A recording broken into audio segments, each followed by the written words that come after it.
Hello दोस्तों, नमस्कार। Santoshi IAS में आप सभी का एक बार फिर स्वागत है। यहाँ पर हम देखेंगे जो संक्षिप्तियाँ होती हैं, घटना चक्र निरंतर की जो बुक है, ये मार्च की बुक है। ये लेटेस्ट ही आई है, अभी अप्रैल की आने वाली है। तो इसके हम उसको इससे पहले जब तक अप्रैल की आती है हम मार्च की पूरी तरह से कंप्लीट करते हैं।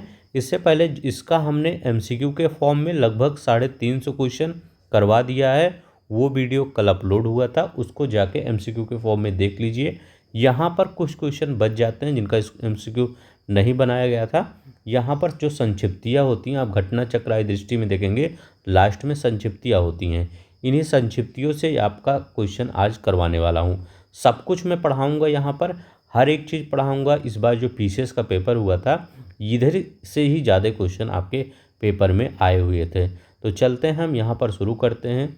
बहुत ही अच्छे अच्छे क्वेश्चन है। लगभग मार्च का अगर इसको पढ़ लेते हैं तो, और जो वो फर्स्ट वाला वीडियो था जो एमसीक्यू के फॉर्म में है था, इसको पढ़ के उस वीडियो को देख लीजिए। उसका पीडीएफ पड़ा है, उसका पीडीएफ निकाल लीजिए 350 क्वेश्चन का। आपको मार्च में कोई प्रॉब्लम नहीं होगा, मतलब मार्च के मंथ में कोई प्रॉब्लम नहीं होगा। तो चलते हैं हम शुरू करते हैं। जिनको अच्छा लगेगा प्लीज़ लाइक कर देंगे, शेयर कर देंगे और सब्सक्राइब करेंगे। चलते देखते हैं राष्ट्रीय व्यक्ति। अब देखिए, जो चर्चित व्यक्ति हैं उसमें जो राष्ट्रीय व्यक्ति हैं वो कौन कौन से जो अभी फेमस हुए थे। तो जैसे तुहिनकांत पांडे। तुहिनकांत पांडे क्या हैं? देश के पूर्व वित्त और राजस्व सचिव, भारतीय प्रतिभूति और विनिमय बोर्ड जो सेबी है, इसके अध्यक्ष पद का पदभार ग्रहण किया है। तो किसने किया है? तो तुहिनकांत पांडे ने सेबी के अध्यक्ष पद का पदभार ग्रहण किया है। अब इनका कार्यकाल कितना होगा? 3 वर्ष का इनका कार्यकाल होने वाला है। स्थान किसने इन्होंने लिया है? माधवीपुरी बुच्च का इन्होंने स्थान लिया है। तो आपको 3 स्टेटमेंट में दे सकता है कि तुहिनकांत पांडे किस पद पर अभी नियुक्त हुए हैं। तो सेबी के अध्यक्ष पद पर नियुक्त हुए हैं। माधवीपुरी बुच्च का स्थान लिया है। कार्यकाल 3 वर्ष का होगा, इतना याद रखना होगा। रेखा गुप्ता नई दिल्ली में जो भाजपा नेत्री हैं उनको मुख्यमंत्री बनाया गया है। तो भाजपा नेत्री दिल्ली की नई मुख्यमंत्री के रूप में शपथ ली कि कब? 20 फरवरी 2025 को। उपराज्यपाल विनय कुमार सक्सेना ने उन्हें पद और गोपनीयता की शपथ दिलाई। कि कौन है? तो विनय कुमार सक्सेना ने पद और गोपनीयता की शपथ दिलाई। वह दिल्ली की मुख्यमंत्री बनने वाली चौथी महिला है। ये याद रख लेंगे, ये अच्छा पॉइंट है कि दिल्ली की मुख्यमंत्री बनने वाली कौन सी महिला है? तो वो चौथी महिला है। उन्होंने इस पद पर आतिशी का स्थान लिया, जो आम आदमी पार्टी की आतिशी थी उन्हीं का स्थान लिया। तो यहाँ पर ये याद रख लेंगे, ठीक है।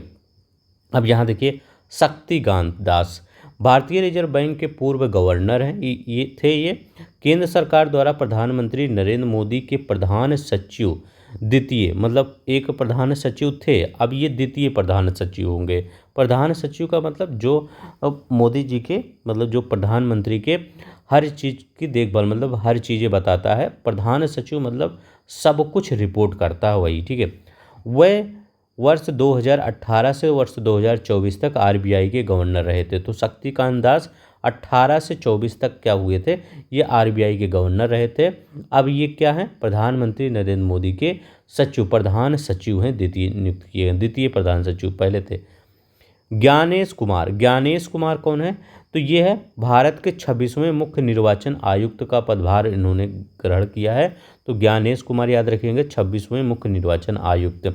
स्थान लिया है राजीव कुमार का स्थान लिया है।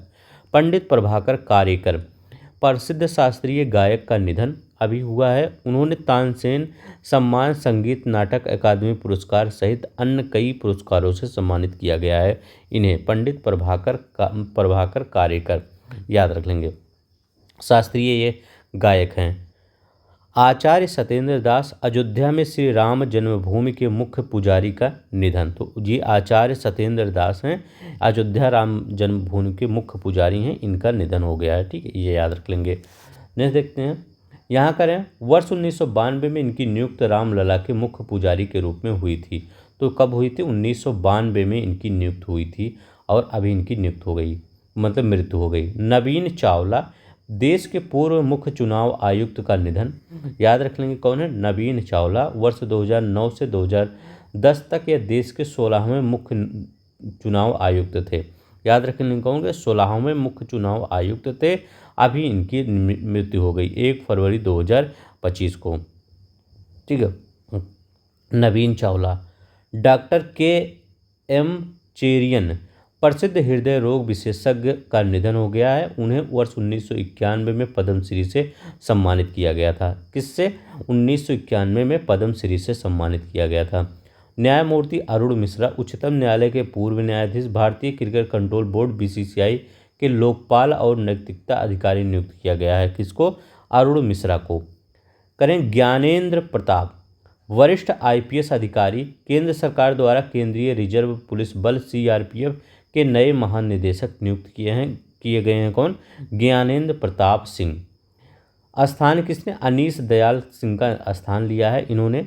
नरेंद्र मोदी जी की, भारतीय प्रधानमंत्री मॉरिशस के 97वें राष्ट्रीय दिवस समारोह में बतौर मुख्य अतिथि शामिल हुए। जैसे क्या होता है, बाहर के लोग आते हैं, हमारा जब गणतंत्र दिवस होता है तो सब लोग शामिल होते हैं मुख्य अतिथि के रूप में। वैसे प्रधानमंत्री मोदी जी गए थे 97वें राष्ट्रीय दिवस के अवसर पर, वहाँ पर मॉरिशस में मुख्य अतिथि के रूप में शामिल हुए थे। इस अवसर पर उन्होंने मॉरिशस के सर्वोच्च नागरिक पुरस्कार grand commander of the order of the star and की ऑफ द इंडियन ओशियन से सम्मानित किया गया इन्हें। ठीक है, ये याद रख लेंगे इनको। किस? Grand commander of the order of the star and की ऑफ द इंडियन ओशियन से सम्मानित किया गया। डॉक्टर पूर्णिमा देवी वर्मन, असम की प्रसिद्ध जीव विज्ञानी और वन्य जीव संरक्षणवादी, टाइम पत्रिका द्वारा वुमेन ऑफ द ईयर के लिए नामित किया गया। पूर्णिमा देवी वर्मा को याद रखें। वर्मन को असम की प्रसिद्ध जीव विज्ञानी हैं और वन्य जीव संरक्षणवादी हैं। टाइम पत्रिका द्वारा वुमेन ऑफ द ईयर से नामित किया गया। ये बहुत इंपॉर्टेंट क्वेश्चन है। इस पे आप क्या लगाएंगे? इस पे आप 3 स्टार लगाएंगे। क्या? 3 स्टार लगा देंगे यहाँ पर। ठीक है, क्योंकि ये इंपॉर्टेंट क्वेश्चन है पूर्णिमा देवी वर्मन वाला। वह इस सूची में नामित होने वाली एकमात्र भारतीय महिला हैं। ठीक है, टाइम मैगजीन में जो नामित होने वाली एकमात्र भारतीय महिला हैं। वह लुप्तप्राय स्थानीय हरगिला पक्षी की रक्षा में अपने असाधारण प्रयासों के लिए जानी जाती हैं। कौन सी? स्थानीय हरगिला पक्षी एक है, उसी की रक्षा में असाधारण रूप से प्रयासों के लिए जानी जाती है पूर्णिमा देवी बर्मन। इनका नाम याद रख लेंगे, बहुत ही इंपॉर्टेंट है। अब यहाँ पर देखिए अन्य राष्ट्रीय व्यक्ति जिनकी, डॉक्टर विवेक जोशी, देश के नए चुनाव आयुक्त का पदभार ग्रहण किया है। देश के नए चुनाव आयुक्त, एक यहाँ पर अभी हमने क्या पढ़ा था, एक यहाँ पर मुख्य निर्वाचन आयुक्त पढ़ा था कि मुख्य निर्वाचन आयुक्त का पदभार किसने? ज्ञानेश कुमार। और ये कौन है? मुख्य नए चुनाव आयुक्त हैं, ये याद रख लेंगे। अब यहाँ पर देखें संजीव रंजन, हिंद महासागर रिम एसोसिएशन के महासचिव का पदभार इन्होंने ग्रहण किया है। तो IORA के महासचिव का पदभार राजीव रंजन। न्यायमूर्ति कृष्ण विनोद चंदन, उच्चतम न्यायालय के नए न्यायाधीश के रूप में इन्होंने पदभार ग्रहण किया है। अब यहाँ पर देखते हैं अन्य राष्ट्रीय व्यक्तित्व, जैसे अनिल जोशी हैं, प्रसिद्ध गुजराती कवि, इनका निधन हो गया है। 1990 में साहित्य अकादमी पुरस्कार से सम्मानित किया गया। प्रतुल मुखोपाध्याय, प्रसिद्ध बंगाली गायक, संगीतकार और संगीतकार का निधन हो गया। श्री कृष्णा बेदी, प्रसिद्ध तेलुगु अभिनेत्री और फिल्म निर्मात्री का निधन हो गया। ठीक है, कृष्णा बेदी। सुकुरी बोम्मा गौड़ा, कर्नाटक की प्रसिद्ध लोक गायिका का निधन, वर्ष 2017 में पद्मश्री से सम्मानित किया गया था। बिमला बहुगुणा, प्रसिद्ध पर्यावरणविद सुंदरलाल बहुगुणा की पत्नी और सामाजिक कार्यकर्त्री का निधन। तो बिमला बहुगुणा, ये सुंदरलाल बहुगुणा चिपको आंदोलन ना, उन्हीं की पत्नी थी बिमला बहुगुणा। इनका 14 फरवरी 2025 को निधन हो गया। अब देखिए अन्य चर्चित राष्ट्रीय व्यक्ति कौन है? अवनीश अवस्थी, सेवानिवृत्त IAS अधिकारी, उत्तर प्रदेश के मुख्यमंत्री योगी आदित्यनाथ के सलाहकार के रूप में कार्यकाल 1 वर्ष का विस्तार किया गया। अच्छा क्वेश्चन है, अवनीश अवस्थी को याद रख लेंगे। इनका कार्यकाल मतलब योगी आदित्यनाथ के ये सलाहकार के रूप में। सुनील भारती मित्तल, भारतीय इंटरप्राइजेज के संस्थापक और अध्यक्ष, ब्रिटेन के मानद नाइटहुड पदक, Knight Commander of the Most Excellent Order of the British Empire KB से सम्मानित। एन चंद्रशेखरन, टाटा सन्स के चेयरमैन, ब्रिटेन के किंग चार्ल्स तृतीय द्वारा मानद knighthood the Most Excellent Order of the British Empire civil division की उपाधि से सम्मानित। अब यहाँ पर देखिए अंतर्राष्ट्रीय व्यक्ति। उर्सुला वॉन डेर लेन, यूरोपीय आयोग की अध्यक्ष, भारत की आधिकारिक यात्रा पर रही। कौन है? Ursula von der Leyen. ये कौन है? यूरोपीय आयोग की अध्यक्ष, भारत की आधिकारिक यात्रा पर अभी रही 27 से 28 फरवरी 2025 के मध्य। काश पटेल, भारतीय मूल के अमेरिकी नागरिक, अमेरिकी जांच agency federal bureau of investigation के नए निदेशक बने हैं। कौन बने हैं? काश पटेल बने हैं FBI के नए डायरेक्टर। काश पटेल। आगा खान चतुर्थ, इस्माइली मुसलमानों के आध्यात्मिक गुरु का निधन हो गया। याद रखिएगा, इस्माइली मुसलमानों के आध्यात्मिक गुरु का निधन आगा खान चतुर्थ है। इन्हें 20 वर्ष की आयु में आध्यात्मिक गुरु घोषित किया गया था। कब? 20 वर्ष की आयु में आध्यात्मिक गुरु घोषित किया गया था। नेक्स्ट देखते हैं अन्य अंतर्राष्ट्रीय व्यक्ति नियुक्ति। लेफ्टिनेंट जनरल डैन राजिन कैन, अमेरिकी संयुक्त सेना के नए अध्यक्ष नियुक्त। ये याद रखिएगा, लेफ्टिनेंट जनरल डैन राजिन कौन है? अमेरिकी संयुक्त सेना के नए अध्यक्ष के रूप में। जोथम नापत वानुआतू के प्रधानमंत्री बने हैं। ये इंपॉर्टेंट क्वेश्चन है, स्टार लगा लीजिए। जोथम नापत वानुआतू के प्रधानमंत्री। तुलसी गेबार्ड, पूर्व डेमोक्रेटिक प्रतिनिधि, अमेरिका की राष्ट्रीय खुफिया निदेशक DNI का पदभार ग्रहण किया है। इली बेलोजन, रोमानिया के अंतिम राष्ट्रपति बने हैं। इली बेलोजन। नवाफ सलाम, लेबनान के प्रधानमंत्री बने हैं। नवाफ सलाम। प्रिंस रहीम अल हुसैनी, इस्माइली मुसलमानों के 50वें वंशागुनित इमाम बने हैं। बार्ट डी वेयर, बेल्जियम के प्रधानमंत्री का पदभार ग्रहण किया है बार्ट डी वेयर ने। माइकल मार्टिन, आयरलैंड के प्रधानमंत्री का पदभार इन्होंने ग्रहण किया है। जॉन ली रेडक्लिफ, अमेरिका खुफिया विभाग CIA के प्रमुख बने हैं। जॉन ली रेडक्लिफ, ये इंपॉर्टेंट क्वेश्चन है, याद रख लेंगे। जॉन ली रेडक्लिफ CIA, तो CIA भी याद रख लेंगे यहाँ पर। और यहाँ पर FBI, ठीक है, तो FBI और CIA दोनों इंपॉर्टेंट है। तो यहाँ पर जॉन ली रेडक्लिफ हैं और यहाँ पे कौन है? ये हैं, ये इनका नाम क्या है? एक मिनट, हाँ ठीक है, ये हाँ ठीक है, इनका नाम है काश पटेल। तो ये याद रखते हैं, काश पटेल और रेडक्लिफ। अलेक्जेंडर लुकाशेंको 7वीं बार बेलारूस के राष्ट्रपति निर्वाचित हुए हैं। तो ये याद रख लेंगे। अब यहाँ देखिए अन्य चर्चित अंतर्राष्ट्रीय व्यक्ति। दासो सेरिंग तोब्गे, भूटान के प्रधानमंत्री, भारत की आधिकारिक यात्रा पर रहे थे। सैम नुजोमा, नामीबिया के पहले राष्ट्रपति का निधन। वह वर्ष 1990 से 2005 तक इस देश के राष्ट्रपति रहे। ठीक है, तो नामीबिया के पहले राष्ट्रपति सैम नुजोमा का निधन हो गया।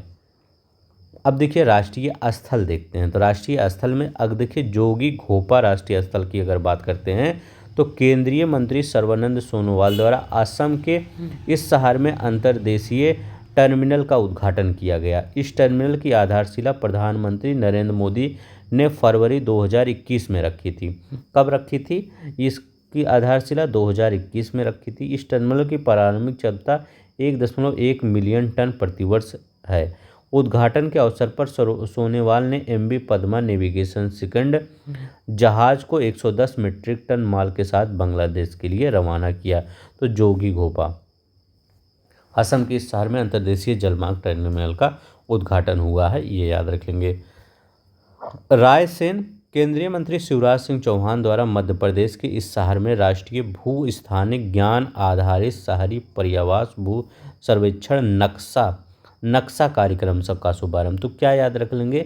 मध्य प्रदेश के रायसेन जिले में केंद्रीय मंत्री शिवराज सिंह चौहान ने नक्शा कार्यक्रम का शुभारंभ किया। पूरे भारत में 26 राज्यों और 3 केंद्र शासित प्रदेशों में शहरी भूमि सर्वेक्षण नक्शा पायलट कार्यक्रम शुरू किया गया है। तो कितने राज्यों में? 26 राज्यों में शुरू किया गया है और 3 केंद्र शासित प्रदेशों में शुरू किया गया है। इस कार्यक्रम के अंतर्गत शहरी क्षेत्रों में ड्रोन से सर्वे किया जाएगा और नक्शा बनाकर भूस्वामी को दिया जाएगा। तो याद रखिएगा, ड्रोन से सर्वे किया जाएगा और नक्शा बनाकर किसको दिया जाएगा? भूस्वामी को। मंडौरा गांव, हरियाणा के सोनीपत जिले में स्थित इस गांव में rural technology action group smart village centre का शुभारंभ किया गया है। तो कहाँ पर? मंडौरा गांव में। तो हरियाणा के सोनीपत जिले में स्थित इस गांव में rural technology action group smart village centre का शुभारंभ किया गया है। इसका शुभारंभ भारत सरकार के प्रधान वैज्ञानिक सलाहकार अजय सूद ने किया। किसने किया इसका शुभारंभ? भारत सरकार के प्रधान वैज्ञानिक सलाहकार किसने? अजय सूद ने किया। अब देखिए यहाँ पर चेन्नई क्या है? केंद्रीय मंत्री ज्योतिरादित्य सिंधिया द्वारा तमिलनाडु के इस शहर में उत्तर पूर्व व्यापार निवेश रोड शो का उद्घाटन किया गया है। केमिकल एंड पेट्रोकेमिकल विभाग द्वारा इस शहर में chemical and petrochemical industries safety पर चौथा प्रशिक्षण कार्यक्रम आयोजित किया गया 23 से 24 जनवरी 2025 के मध्य।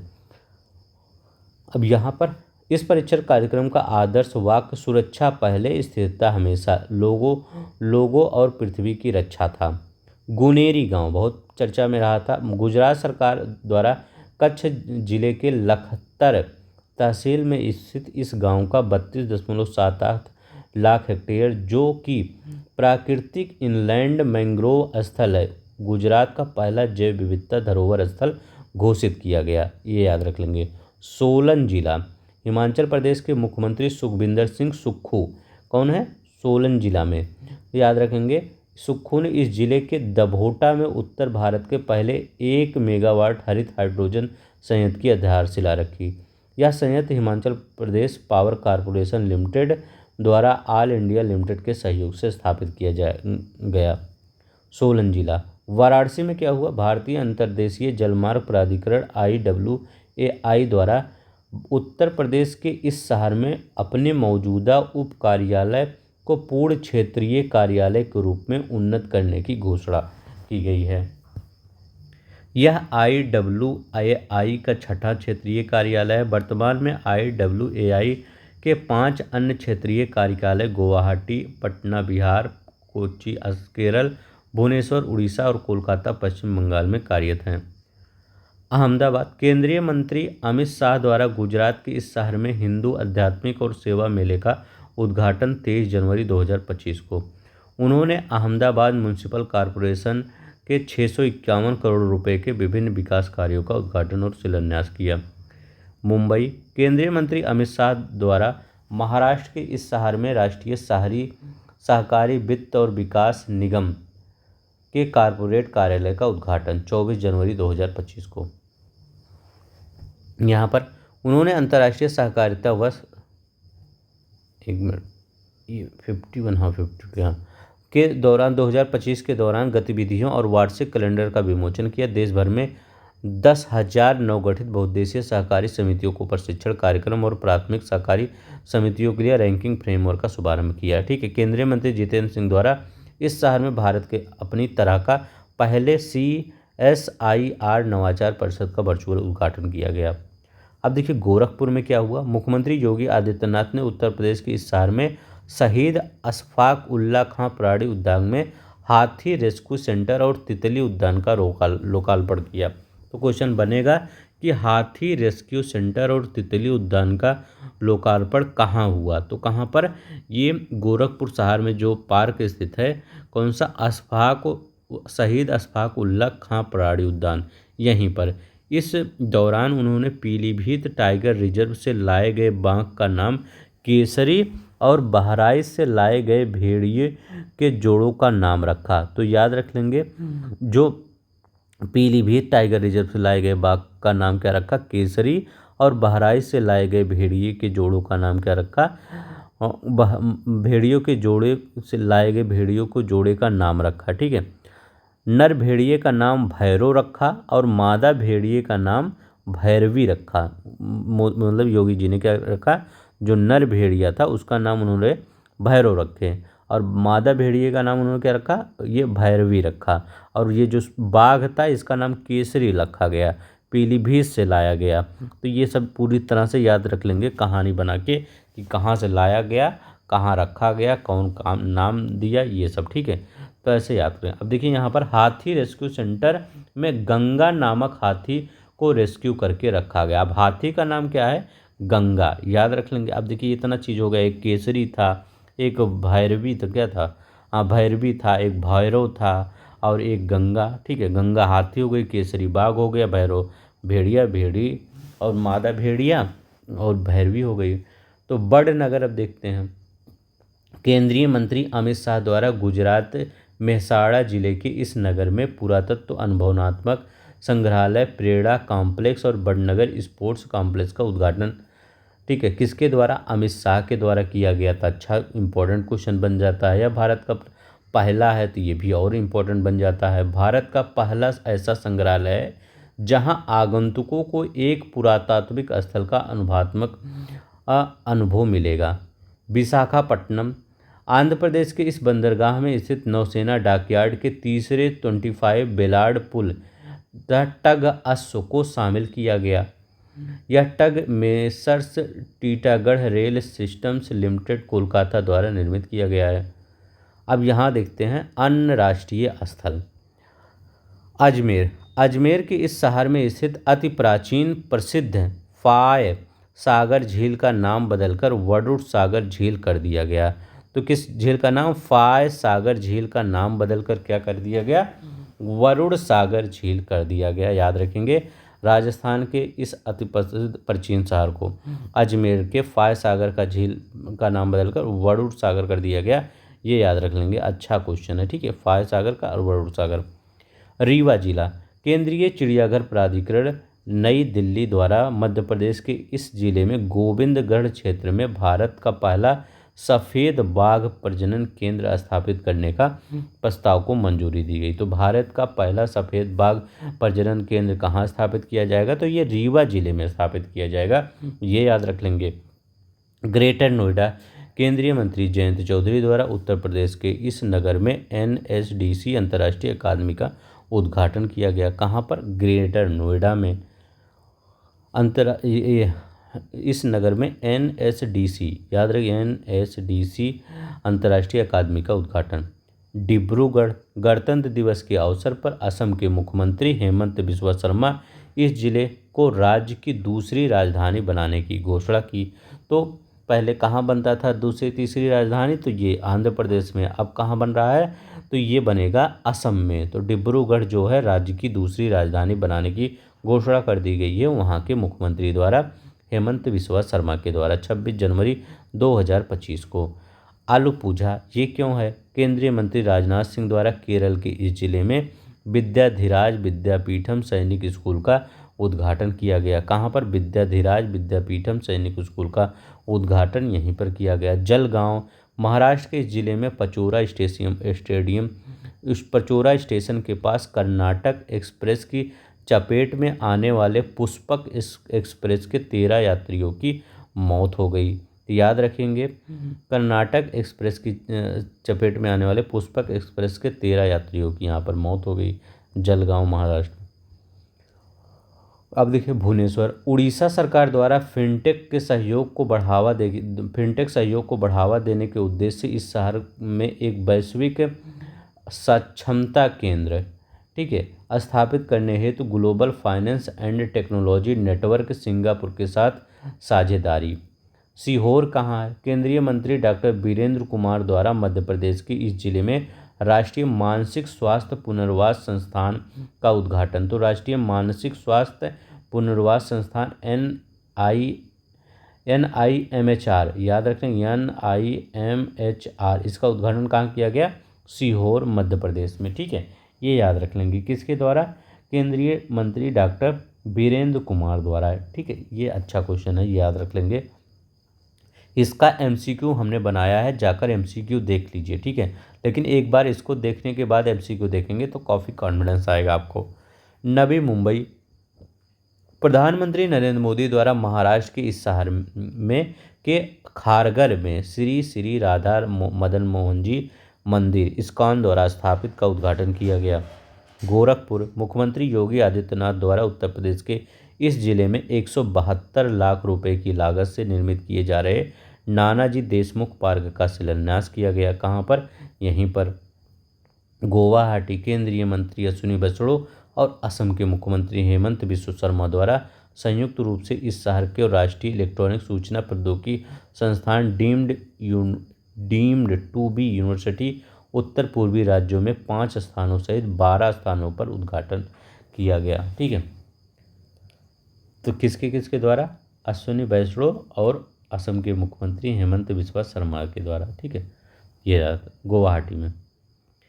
अब यहाँ पर देखते हैं अंतर्राष्ट्रीय जो स्थल हैं इनको देखिए, जैसे कुआलालंपुर, इसका क्यों फेमस है? मलेशिया के इस शहर में मलेशिया भारत रक्षा सहयोग समिति की 13वीं बैठक हुई। इस टाइप का क्वेश्चन इस बार आपके पीसीएस में आया था। ठीक है, तो मलेशिया के इस शहर में मलेशिया भारत रक्षा सहयोग समिति मिडकॉम की बैठक 13वीं बैठक हुई। इस बैठक की सह अध्यक्षता रक्षा सचिव राजेश कुमार सिंह और मलेशिया के रक्षा मंत्रालय के महासचिव लुकमान हकीम बिन अली ने किया। पनामा क्यों है? इस देश द्वारा चीन के belt and road initiative BRI से हटने का पनामा करा है कि हम BRI से अलग हट रहे हैं। इस फैसले के बाद यह देश चीन के BRI प्रोजेक्ट के से हटने वाला पहला लैटिन अमेरिकी देश बन गया। चार्ड, इस देश द्वारा फ्रांसीसी सैनिकों की औपचारिक वापसी को लेकर एक समारोह का आयोजन हुआ। क्या है? चार्ड, फ्रांसीसी सैनिकों की वापसी। इस समारोह में फ्रांस ने इस देश की राजधानी एन जमुना स्थित अपना प्रमुख सैन्य अड्डा इस देश को सौंप दिया। इस तरह इस देश में 125 वर्ष से चली आ रही फ्रांसीसी सैन्य उपस्थिति का अंत हो गया। मतलब फ्रांस वालों ने कहा अब हम चार्ड से जा रहे हैं। नाइजर, यह देश अफ्रीकी क्षेत्र में अनकोरेसियासिस को ख़त्म करने वाला पहला देश बन गया है। तो अनकोरेसियासिस को ख़त्म करने वाला नाइजर पहला देश बना है। विश्व स्वास्थ्य संगठन ने इस देश को अनकोरेसियासिस उन्मूलन के लिए मान्यता प्रदान की। साथ ही यह देश विश्व में परजीवी बीमारी को रोकने वाला कोलंबिया, इक्वाडोर, ग्वाटेमाला और मेक्सिको के बाद 5वां देश बन गया। तो जो परजीवी बीमारी को रोकने वाला ये कौन सा 5वां देश बन गया है। अनकोसिस को आमतौर पर रिवर ब्लाइंडनेस के रूप में भी जाना जाता है। तो रिवर ब्लाइंडनेस क्या होता है, कौन सी बीमारी? तो ये अनकोसियासिस होता है, याद रख लेंगे। अब यहाँ पर देखते हैं जॉर्जिया, विश्व स्वास्थ्य संगठन WHO द्वारा इस देश को मलेरिया मुक्त देश प्रमाणित किया गया। किसको? जॉर्जिया को। तो जॉर्जिया को मलेरिया मुक्त घोषित किया गया, इंपॉर्टेंट है, याद रख लेंगे। वाशिंगटन DC, संयुक्त राज्य अमेरिका के इस शहर में अमेरिकी विमान दुर्घटनाग्रस्त, याद रखेंगे। संयुक्त राज्य अमेरिका के इस शहर में अमेरिकी विमान दुर्घटना, वाशिंगटन DC में। इस दुर्घटना में सवार सभी 64 यात्रियों 2 भारतीय मूल के शामिल थे और सैन्य हेलीकॉप्टर में सवार 3 सैन्य कर्मियों की मौत हो गई। मतलब सभी लोग क्या हुए? पूरी तरह से मारे गए। थाईलैंड, यह देश समलैंगिक विवाह को वैध बनाने वाला पहला दक्षिण पूर्व एशियाई देश बन गया था। अच्छा क्वेश्चन है, ये याद रख लेंगे। तो समलैंगिक विवाह को वैध बनाने वाला पहला दक्षिण पूर्व एशियाई कौन देश बना? थाईलैंड। इसी के साथ यह देश ताइवान और नेपाल के बाद समलैंगिक विवाह को वैध बनाने वाला एशिया का तीसरा देश बन गया। तो एशिया का तीसरा और दक्षिण पूर्व एशिया का पहला देश है। तो ये याद रखिए, पहला और तीसरे में कन्फ्यूज मत होइएगा। पूरी की बात करते हैं तो पहला, और सिर्फ इधर की बात करते हैं तो ये तीसरा। नाइजीरिया, यह देश ब्रिक्स के आधिकारिक भागीदार के रूप में शामिल हुआ 17 जनवरी 2025 को। इसी के साथ Belarus, Bolivia, Cuba, Kazakhstan, Malaysia, Thailand, Uganda, Uzbekistan के साथ यह देश 9वां ब्रिक्स भागीदार देश बन गया। तो याद रखेंगे ये बेलारूस भी भागीदार देश है ब्रिक्स का। Bolivia, Cuba, Kazakhstan, Malaysia, Thailand, Uganda, Uzbekistan के साथ यह देश 9वां ब्रिक्स भागीदार देश बन गया। नाइजीरिया, कैलिफोर्निया, इस अमेरिकी राज्य में जंगल की आग श्रृंखलाओं से लॉस एंजल्स, सैन डियागो आदि क्षेत्र प्रभावित हुए थे। ये बहुत सुर्खियों में था, यहाँ से हो सकता कुछ आपका क्वेश्चन बन जाए। ठीक है, बहुत ज़्यादा ये सुर्खियों में था जहाँ कैलिफोर्निया में आग लगी थी। इससे यहाँ भारी नुकसान हुआ और तबाही हुई। 28 से अधिक लोगों की मृत्यु हो गई। विनाशकारी जंगल की आग के कारण इस शहर में आपातकालीन घोषित किया गया। तो क्वेश्चन क्या बनेगा? क्वेश्चन बनेगा अमेरिका के किस शहर में आग लगी और वहाँ आपातकालीन घोषित किया गया? तो यहाँ पर कैलिफोर्निया। ठीक है, तो ये याद रख लेंगे। इंडोनेशिया, यह देश ब्रिक्स समूह को औपचारिक रूप से शामिल हो गया। तो यह देश ब्रिक्स समूह में औपचारिक रूप से शामिल हो गया 6 जनवरी 2025 को। यह ब्रिक्स में शामिल होने वाला 10वां देश बन गया। तो याद रख लेंगे, ब्रिक्स में शामिल होने वाला कौन सा देश है? 10वां। अन्य अंतर्राष्ट्रीय स्थल देखते हैं। सेबू। सेबू फिलीपींस के इस शहर में स्थित गुल्लास कॉलेज ऑफ मेडिसिन में भारतीय राजदूत हर्ष कुमार द्वारा प्रसिद्ध तमिल कवि और दार्शनिक तिरुवल्लुवरम की प्रतिमा का अनावरण हुआ है। ठीक है, तो ये याद रखेंगे कहाँ पर। तो क्वेश्चन बनेगा किस देश में? तो ये फिलीपींस में। ठीक है। मार्सिले फ्रांस के इस शहर में प्रधानमंत्री नरेंद्र मोदी और फ्रांस के राष्ट्रपति इमैनुअल मैक्रोन द्वारा संयुक्त रूप से नए महावाणिज्य दूतावास का उद्घाटन मार्सिले में किया गया। तो वाणिज्य दूतावास का उद्घाटन कहाँ किया गया? दोनों लोगों के द्वारा, मोदी जी के और इमैनुअल मैक्रोन के द्वारा, मार्सिले में। अब देखिए अर्जेंटीना। जोवियर मिलेई के नेतृत्व वाली इस देश की सरकार द्वारा विश्व स्वास्थ्य संगठन से बाहर निकलने की घोषणा। तो अर्जेंटीना, अमेरिका भी बाहर निकल गया था इससे, WHO से, अब ये भी विश्व स्वास्थ्य संगठन से बाहर निकल गया। जोहान्सबर्ग दक्षिण अफ्रीका के इस शहर में नॉर्थ राइडिंग में BAPS श्री स्वामी नारायण हिंदू मंदिर और सांस्कृतिक परिसर का उद्घाटन। कहाँ पर? जोहान्सबर्ग में। ये याद रख लेंगे। नेक्स्ट देखते हैं क्या है, पुरस्कार और सम्मान। तो पहले राष्ट्रीय पुरस्कार देखेंगे, फिर अंतर्राष्ट्रीय। करें प्राणी मित्र और जीव दया पुरस्कार। भारतीय जीव जंतु कल्याण बोर्ड AWBI द्वारा विज्ञान भवन नई दिल्ली में आयोजित एक समारोह में प्रदत्त किया गया। अब देखिए यहाँ लिखा गया प्राणी मित्र पुरस्कार के 5 श्रेणियों में प्रदान किया गया है, जिसे वकालत अखिल जैन रायपुर छत्तीसगढ़ के लिए को मिला है। नवीन विचार रमेश भाई बेलजी भाई रुपेलिया गोंडल गुजरात। जीव पर्यंत पशु सेवा के लिए हर नारायण सोनी ओसिया जोधपुर राजस्थान को। पशु कल्याण संगठन श्री श्री 1008 श्री राम रतन दास जी वैष्णो गौ सेवा समिति करहधाम मुरैना मध्य प्रदेश को।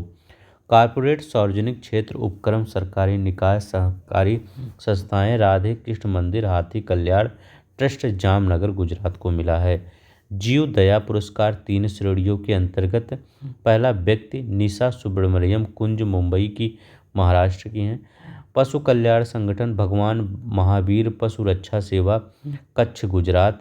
पशु कल्याण ये संगठन स्कूल संस्थाएं अध्यापक बच्चे 18 वर्ष से कम आयु के मास्टर चैतन्य M सक्सेना जयपुर राजस्थान और मास्टर आदि शाह मुंबई। राष्ट्रीय धन्वंतरी आयुर्वेद पुरस्कार, ये इंपॉर्टेंट क्वेश्चन है, ये याद रख लेंगे। आयुष मंत्रालय भारत सरकार द्वारा 3 चिकित्सकों को यह प्रतिष्ठित पुरस्कार प्रदान किया गया। प्रसिद्ध नाड़ी वैद्य और लेखक तारा चंद्र शर्मा को। द्रव्य गुण विज्ञान के प्रसिद्ध वैद्य माया राम उनियाल को। विश्व व्याकरण माला राष्ट्रीय सम्मेलन के संस्थापक वैद्य समीर गोविंद जमदग्नि। ठीक है। राष्ट्रीय मैथिली शरण गुप्त सम्मान 2022-23 मध्य प्रदेश सरकार द्वारा प्रदान किया गया। वर्ष 2022 में डॉक्टर देवेंद्र दीपक नोएडा। वर्ष 2023 का डॉक्टर नीरजा माधव वाराणसी। ठीक है, मैथिली शरण गुप्त सम्मान। इसी के साथ अन्य पुरस्कार देखते हैं। करें राष्ट्रीय तुलसी सम्मान, उतना ज़्यादा ये सब इम्पोर्टेंट नहीं है, लेकिन एक बार देखते हैं। राघव भट्ट हैदराबाद। 23 में दिनेश चंद्र कुमार। कबीर सम्मान लीलाधर जुगूड़ी देहरादून है। 22 में राम दरस मिश्र को मिला था। राष्ट्रीय शरद जोशी सम्मान प्रभात कुमार भट्टाचार्य कैलाश चंद्र पंत, ये 22 में मिला था इनको। राष्ट्रीय देवी अहिल्या सम्मान हेमलता उपाध्याय खंडवा। 23 में गीता त्यागी प्रयागराज।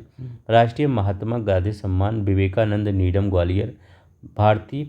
भारत भारतीय शिक्षा समिति बैतूल। ठीक है, तो ये उतना इम्पोर्टेंट नहीं था, लेकिन एक बार देख लेंगे, हो सकता है कभी क्लिक कर जाए।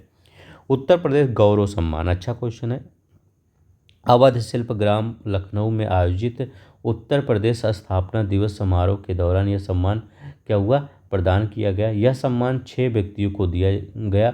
कृष्णकांत शुक्ल वाराणसी से, हिमांशु गुप्ता वृंदावन से, मनीष वर्मा कानपुर से, कृष्ण यादव बुलंदशहर से, कर्नल सुभाष देसवाल बुलंदशहर से, डॉक्टर जय सिंह बहराइच से, इन्हीं को दिया गया। पुरस्कार राशि 11 लाख रुपये।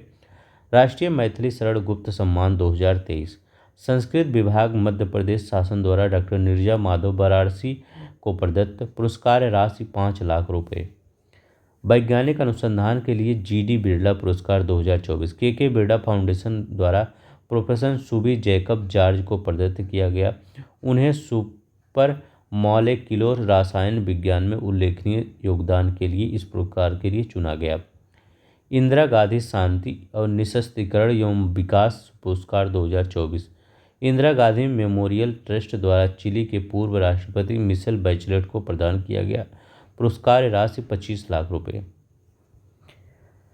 अब देखिए 10वां महाकवि कन्हैयालाल सेठिया पुरस्कार 2025। प्रसिद्ध कवि समाजवादी व समाजशास्त्री विचारक बद्री नारायण को प्रदत्त। पुरस्कार राशि 1 लाख रुपए। गंगाधर राष्ट्रीय कविता पुरस्कार 2023 प्रसिद्ध उड़िया कवि प्रतिभा सतपथी को प्रदत्त किया गया। अंतर्राष्ट्रीय पुरस्कार देखते हैं। Forward faster sustainability award 2025 Bharat की सार्वजनिक क्षेत्र की सबसे बड़ी एकीकृत ऊर्जा उत्पादक महारत्ना कंपनी एनटीपीसी लिमिटेड को प्रदान किया गया। किसको? एनटीपीसी लिमिटेड को फॉरवर्ड फास्टर सस्टेनेबिलिटी अवार्ड 2025। इसे जल तनकशीलता श्रेणी में यह सम्मान प्रदान किया गया। 3 भारतीय विद्यार्थियों को वैश्विक उत्कृष्ट गवर्नमेंट पुरस्कार। दुबई यूएई में आयोजित वर्ल्ड गवर्नमेंटल समिट में इस पुरस्कार को 3 भारतीय कंप्यूटर विज्ञान विद्यार्थियों ने कांस्य पुरस्कार जीता। विजेता टीम में सागर तेवतिया, अभिनव मिश्र और अनुष्का सिंह शामिल हैं। गेट्स कैम्ब्रिज इम्पैक्ट पुरस्कार 2025। अब देखिए ब्रिटेन के कैम्ब्रिज विश्वविद्यालय एवं bill and Melinda Gates foundation द्वारा प्रोफेसर उर्वशी सिन्हा तथा अनूप त्रिपाठी को प्रदान किया गया। वह इस पुरस्कार की 25वीं वर्षगांठ पर पुरस्कार पाने वाले 8 विजेताओं में शामिल हैं। 9वां गिलंका विश्व मृदा पुरस्कार 2024 संयुक्त राष्ट्र खाद्य और कृषि संगठन FAO द्वारा थाईलैंड की भूमि विकास विभाग LDD को प्रदत्त किया गया। इसे प्रभावशाली पहलों और माध्यम के से सतत मृदा और प्रबंधन को महत्वपूर्ण रूप से उन्नत करने हेतु यह पुरस्कार प्रदान किया गया। पुरस्कार की राशि $15,000। ठीक है। 9वां गिलंका विश्व मृदा पुरस्कार 2024 संयुक्त राष्ट्र खाद्य और कृषि संगठन द्वारा थाईलैंड की भूमि विकास विभाग को प्रदान किया गया। ये इंपॉर्टेंट है, याद रख लेंगे। ठीक है। अब यहाँ पर देखते हैं करें चैंपियंस ऑफ द अर्थ। अच्छा इधर वाला ये देखिए, ये वाला छूट गया था यहाँ पर। सतरीज दे जीत रे लाइफ टाइम अचीवमेंट अवार्ड पश्चिम बंगाल फिल्म पत्रकार संघ द्वारा प्रसिद्ध फिल्म निर्देशक अर्पणा सेन को ये प्रदान किया गया। जीत रे लाइफ टाइम अचीवमेंट अवार्ड। राष्ट्रीय तानसेन सम्मान 2023 मध्य प्रदेश सरकार द्वारा भारतीय शास्त्रीय संगीत के क्षेत्र में प्रसिद्ध तबला वादक पंडित स्वप्नल चौधरी को प्रदत्त किया गया। ये ठीक है। तो सत्यजीत रे ये वाला इंपॉर्टेंट है। Champions of the earth award संयुक्त राष्ट्र पर्यावरण कार्यक्रम UNP द्वारा घोषित किया गया। Champions of the earth award इसमें क्या हुआ? घोषित विजेता इस प्रकार हैं। एमी बोवर्स कॉर्डेलिस प्रेड़ा और कार्य अमेरिका की हैं। ठीक है। इनको मिला है और ये प्रेड़ा और कार्य के लिए। गैब्रिलियन पौन प्रेड़ा और कार्य रोमानिया की हैं। लू की विज्ञान और नवाचार के लिए चीन की हैं। Madhav Gadgil life time achievement award Bharat के। ये इंपॉर्टेंट है, यह याद रख लेंगे। कौन सा? ये वाला। ठीक है। अब देखिए सेकम उद्यमिता दृष्टि मिश्र को। सोनिया गुआजारा नीति नेतृत्व ब्राज़ील। 32वां RSF याद रखें RSF press freedom award 2024 reporters without border द्वारा प्रदान किया गया। इसके द्वारा रिपोर्टर्स विदाउट बॉर्डर द्वारा विभिन्न श्रेणियों में पुरस्कार। The Courage Prize Wael al Dahdouh फिलिस्तीन। The Impact Prize Natalya Gumenyuk Ukraine. The Independence Prize Ravish Kumar Bharat. The Mohamed Maiga Prize for African investigative journalism Mariam Ouedraogo Burkina Faso. The Lukas Dolega safe photo prize Gael Turine Belgium. ठीक है, इनको मिला। जेसी Daniel award 2023 Kerala सरकार द्वारा प्रसिद्ध film निर्माता साजी N करुण को प्रदान किया गया पुरस्कार राशि 5 लाख रुपए। जेसी डेनियल अवार्ड। अन्य अंतर्राष्ट्रीय पुरस्कार मिस इंडिया यूएस 2024 चेन्नई में जन्मी भारतीय अमेरिकी कैटलिन सैंड्रा लिन ने यह खिताब जीता। मिस इंडिया यूएस 2024 किसने जीता है? ये जीता है जो भारत में जन्मी ये भारतीय अमेरिकी कैटलिन सैंड्रा नील ने यह खिताब जीता है। अंतर्राष्ट्रीय सामाजिक सुरक्षा संघ ISSA good practice award 2024 Asia और प्रशांत क्षेत्र के लिए भारत के कर्मचारी भविष्य निधि EPFO को प्रदत्त किया गया। याद रख लें किसको? EPFO को। फिल्म पुरस्कार देखते हैं। 97वां ऑस्कर पुरस्कार 2025 लॉस एंजल्स US में आयोजित एक समारोह में प्रदान किया गया ऑस्कर पुरस्कार। देखिए अच्छा यहाँ से क्वेश्चन आपका पेपर में बनता है। अब देखिए सर्वश्रेष्ठ फिल्म अनोरा को याद रख लेंगे। ऑस्कर फिल्म का सर्वश्रेष्ठ फिल्म कौन था ऑस्कर पुरस्कार का? तो अनोरा था। निर्देशक सर्वश्रेष्ठ सीन बेकर। फिल्म अनोरा के अनोरा के डायरेक्टर कौन है? सीन बेकर है। सर्वश्रेष्ठ अभिनेता एड्रियन ब्रॉडी। फिल्म द ब्रूटलिस्ट। सर्वश्रेष्ठ अभिनेत्री मिकी मैडिसन। ठीक है, तो फिल्म अनोरा याद रखें सब ये भी मिकी मैडिसन फिल्म अनोरा। सर्वश्रेष्ठ सहायक अभिनेता किरेन कैकलिन। याद रखिएगा किरेन कल्किन ये फिल्म ए रियल पेन। सर्वश्रेष्ठ सहायक अभिनेत्री Zoe Saldanha. Film Emilia Perez. ठीक है, तो ये फिल्म याद रख लेंगे। सब सीन बेकर का नाम याद रख लेंगे। सर्वश्रेष्ठ अभिनेता एड्रियन ब्रॉडी को याद रख लेंगे और सर्वश्रेष्ठ अभिनेत्री मिक्की मैडिसन को याद रख लेंगे। सर्वश्रेष्ठ एनिमेटेड फीचर फिल्म फ्लो। सर्वश्रेष्ठ एनिमेटेड लघु film In the Shadow of the Prize.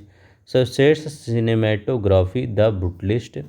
सर्वश्रेष्ठ document feature film No Other Land. सर्वश्रेष्ठ अंतर्राष्ट्रीय feature film I'm Still Here. सर्वश्रेष्ठ music original score The Brutalist Daniel Blumberg. सर्वश्रेष्ठ music original song El Mal. सर्वश्रेष्ठ live action लघु film I'm Not a Robot एट ये है। इस श्रेणी में निर्देशक एडम जे ग्रोव्स को भारतीय हिंदी फिल्म अनुजा को सर्वश्रेष्ठ लाइव एक्शन लघु फिल्म की श्रेणी में नामित किया गया था। अब देखिए बाफ्टा पुरस्कार ये कौन मिला है? इस अवार्ड समारोह का आयोजन लंदन के रॉयल फेस्टिवल हॉल में आयोजित किया गया। अब यहाँ पर सर्वश्रेष्ठ फिल्म कॉन्क्लेव को आउटस्टैंडिंग ब्रिटिश फिल्म कॉन्क्लेव है। सर्वश्रेष्ठ निर्देशक ब्रेटी कॉर्बेट है। फिल्म द ब्रूटलिस्ट है। ठीक है, सर्वश्रेष्ठ अभिनेता एड्रियन ब्रॉडी। फिल्म द ब्रूटलिस्ट सर्वश्रेष्ठ अभिनेत्री मिकी मैडिसन। फिल्म अनोरा सर्वश्रेष्ठ सहायक अभिनेत्री किरण कॉलिकन को मिला है। फिल्म द रियल पेन सर्वश्रेष्ठ सहायक अभिनेत्री जो सल्दाना एमिलिया पेरेज। सर्वश्रेष्ठ non English film Emilia Perez. 67वां वार्षिक ग्रैमी अवार्ड अच्छा इंपॉर्टेंट है, ये याद रखिएगा। यहाँ पर क्या याद रखना है? यहाँ पर ये याद रख लेंगे ये वाला। ठीक है, तो ये कहाँ पर वितरण हुआ? लॉस एंजल्स कैलिफोर्निया में अमेरिका में ये आयोजित हुआ। रिकॉर्ड ऑफ द ईयर पुरस्कार जो है ये night life us Kendrick Lamar. Album of the year cowboy Carter. ठीक है, तो ये दोनों याद रख लेंगे। Record of the night like yes. Album of the year cowboy quarter.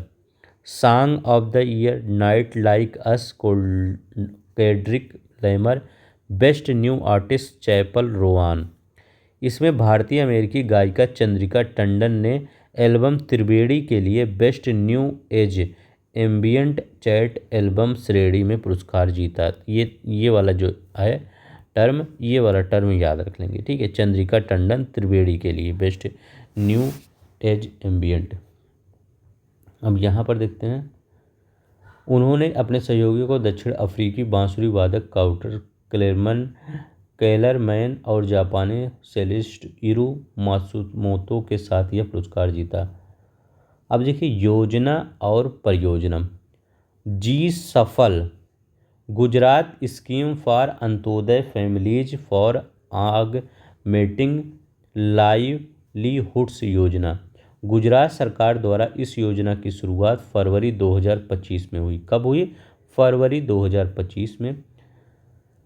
यह योजना विशेष रूप से अंत्योदय अन्न योजना कार्डधारक परिवारों, विशेषकर महिलाओं को आर्थिक रूप से सशक्त बनाने और आत्मनिर्भर बनाने पर केंद्रित है। योजना के तहत सरकार अनुदान राशि के रूप में प्रति परिवार 80,000 रुपये की आर्थिक सहायता आजीविका विकास के लिए प्रदान करेगी। अंत्योदय गृह योजना। उड़ीसा मंत्रिमंडल द्वारा राज्य में गरीब तबके के लोगों को पक्के मकान मुहैया कराने के उद्देश्य से इस योजना को शुरू करने हेतु मंजूरी दी गई। अंत्योदय गृह योजना। म्यूचुअल क्रेडिट गारंटी योजना क्या है? केंद्रीय मंत्री निर्मला सीतारमण द्वारा एमएसएमई हेतु मुंबई में इस योजना की शुरुआत 17 फरवरी 2025 को हुई। इस योजना के तहत एमएसएमई को बिना किसी सहायक के मशीनरी या उपकरण की खरीद हेतु 100 करोड़ रुपए की क्रेडिट सुविधा उपलब्ध होगी। म्यूचुअल क्रेडिट गारंटी योजना, ठीक है। अंत्योदय योजना इम्पोर्टेंट है, उड़ीसा मंत्रिमंडल द्वारा आई, ठीक है। अब यहाँ देखिए, प्रधानमंत्री अन्नदाता आय संरक्षण अभियान, पीएम आशा योजना। केंद्र सरकार द्वारा इस योजना के 15वें वित्त आयोग चक्र के दौरान वर्ष 2025-26 तक जारी रखने को मंजूरी दी गई है। अन्नदाता। प्रधानमंत्री फसल बीमा योजना के 9 वर्ष। इस योजना के 9 वर्ष पूरे हुए। यह योजना प्रधानमंत्री नरेंद्र मोदी द्वारा वर्ष 2016 में शुरू की गई थी। कब? 2016 में शुरू की गई थी। केंद्रीय मंत्रिमंडल द्वारा जनवरी 2025 में 69,515.71 करोड़ रुपए के कुल बजट के साथ इस योजना को और पुनर्गठित मौसम आधारित फसल बीमा योजना को वर्ष 2025-26 तक जारी रखने की मंजूरी दी गई है। इसको 2025-26 तक फसल बीमा योजना को जारी रखने की मंजूरी दी गई है, ठीक है। ये कब शुरू हुआ था? 2016 को शुरू हुआ था ये फसल बीमा। नमस्ते योजना। केंद्रीय मंत्री डॉक्टर बीरेंद्र द्वारा जम्मू में इस योजना के तहत सीवर और सेप्टिक टैंक की सफाई कर्मियों, सफाई मित्रों को व्यक्तिगत सुरक्षा उपकरण, पीपीई किट और आयुष्मान स्वास्थ्य कार्ड वितरण किया गया। पीएम सूर्य घर मुफ्त बिजली योजना। अच्छा है, एक वर्ष पूर्ण हुआ है 13 फरवरी 2025 को। प्रधानमंत्री नरेंद्र मोदी द्वारा 13 फरवरी 2024 को लॉन्च किया गया था ये। इस योजना का उद्देश्य छत पर सौर पैनल लगाने की सुविधा देकर घरों को मुफ्त बिजली प्रदान करना। यह योजना विश्व की सबसे बड़ी घरेलू रूफटॉप सौर पहल है, जिसका लक्ष्य मार्च 2027 तक 1 करोड़ घरों को सौर ऊर्जा से जोड़ने का है। 27 जनवरी 2025 तक इस योजना से 8.46 लाख घर लाभान्वित हो चुके हैं। ये याद रख लेंगे कि 2027 तक 1 लाख घरों को सौर ऊर्जा से जोड़ने का लक्ष्य रखा गया है, ठीक है। पीएम सूर्य घर मुफ्त बिजली योजना।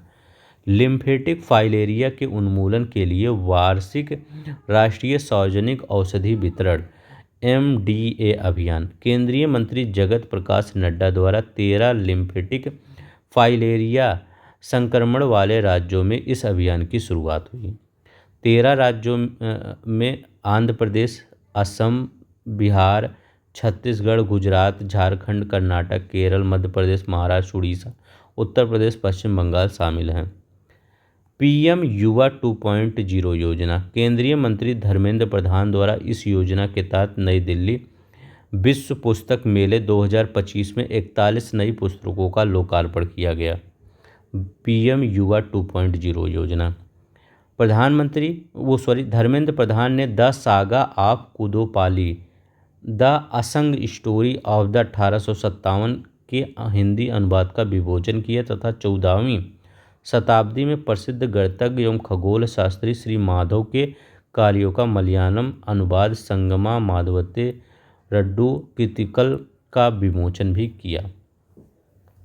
ठीक है, ये याद रखें। मध्य प्रदेश में प्रधानमंत्री आवास योजना शहरी 2.0 का क्रियान्वयन, तो कहाँ पर? मध्य प्रदेश में। अब यहाँ देखिए, आर्थिक रूप से कमजोर, निम्न और मध्यम आयु परिवारों को आवास प्रदान करने के उद्देश्य से मध्य प्रदेश मंत्रिमंडल का प्रदेश में क्रियान्वयन करने हेतु मंजूरी दी गई। योजना के अंतर्गत 5 वर्षों में 10 लाख आवास निर्मित किए जाएंगे, जिसकी कुल अनुमानित व्यय 50,000 करोड़ रुपए हो गए। कितनी होगी? 50,000 करोड़ रुपए। भारतीय भाषा पुस्तक योजना, केंद्रीय वित्त मंत्री निर्मला सीतारमण द्वारा बजट 2025-26 में इस योजना की घोषणा की गई।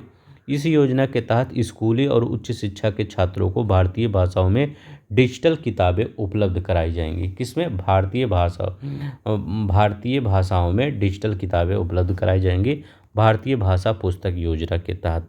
ठीक है, केंद्रीय वित्त मंत्री निर्मला सीतारमण ने वित्त जो बजट आया था वो 2025-26 में इस योजना की घोषणा की। तो भारतीय भाषा पुस्तक योजना इम्पोर्टेंट है, याद रख लेंगे। राष्ट्रीय क्रिटिकल मिनरल मिशन, केंद्रीय मंत्रिमंडल द्वारा इस मिशन के शुभारंभ को मंजूरी दी गई है। इसमें क्या बताया गया है? इस मिशन के लिए 16,300 करोड़ रुपए के व्यय और 18,000 करोड़ रुपए के संभावित निवेश सार्वजनिक क्षेत्र की इकाइयों को अन्य स्रोतों से किया जाएगा। इसके साथ 7 वर्षों में निवेश की जाने वाली राशि 34,300 करोड़ रुपए। इस मिशन के तहत अन्वेषण, खनन, परिशोधन, प्रसंस्करण और पुनः प्राप्ति रिकवरी को बढ़ावा दिया जाएगा। क्रिटिकल मिनरल प्रौद्योगिकी में अनुसंधान को बढ़ावा देने हेतु centre for excellence and critical mineral की स्थापना की जाएगी। देवी अहिल्या नारी शक्तिकरण मिशन, मध्य प्रदेश मंत्रिमंडल ने महेश्वर में हुई बैठक इस मिशन के क्रियान्वयन को सैद्धांतिक मंजूरी दी है। तो बस इतना याद रखिए क्योंकि मध्य प्रदेश का है। तो इसमें क्या होता है?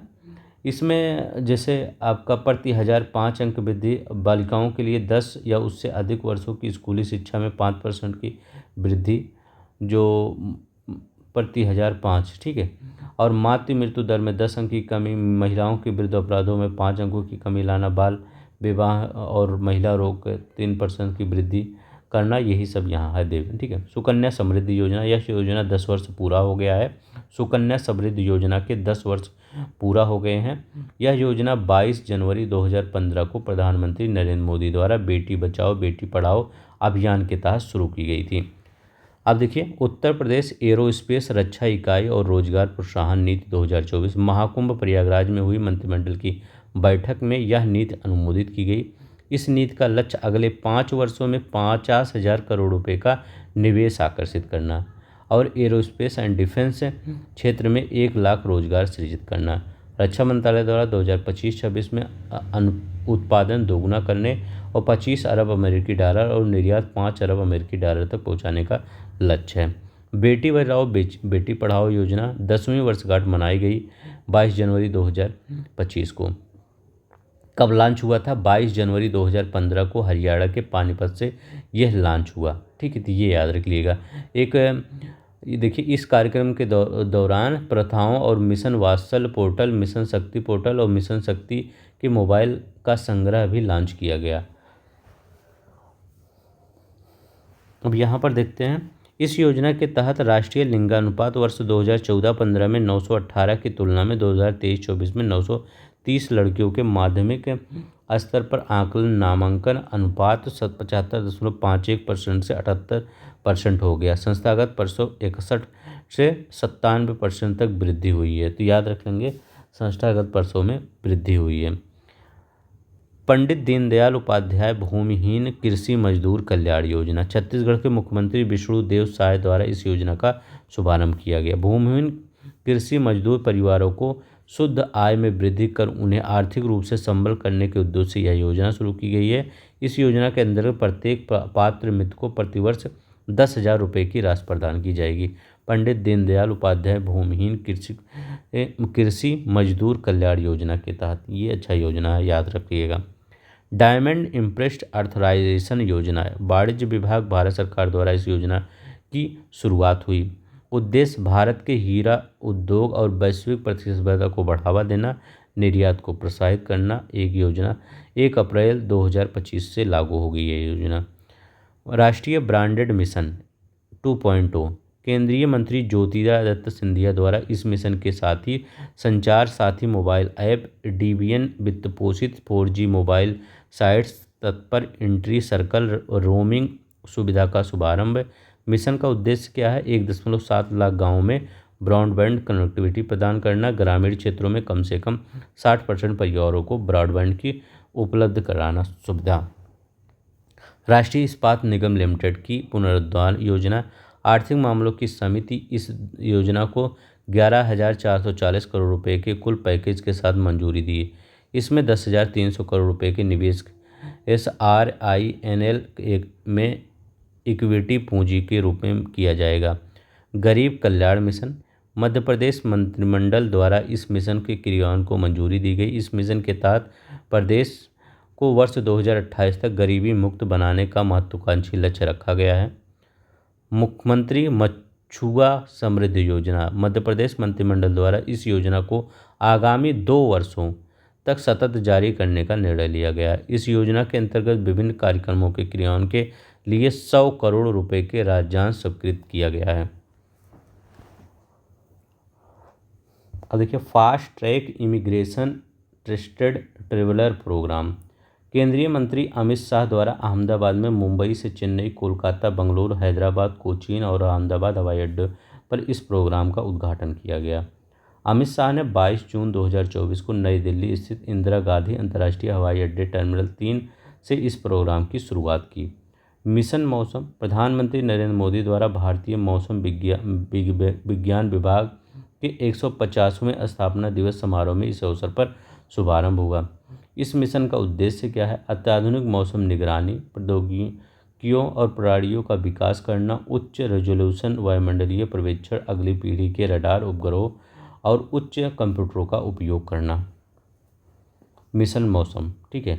तो ये किसका शुभारंभ कब? 14 जनवरी 2025 को, ठीक है। 100 मतलब ये IMD के 150वें स्थापना दिवस के अवसर पर इसका शुभारंभ किया गया मिशन मौसम का। ये अच्छा है, क्वेश्चन है, याद रख लेंगे, ठीक है।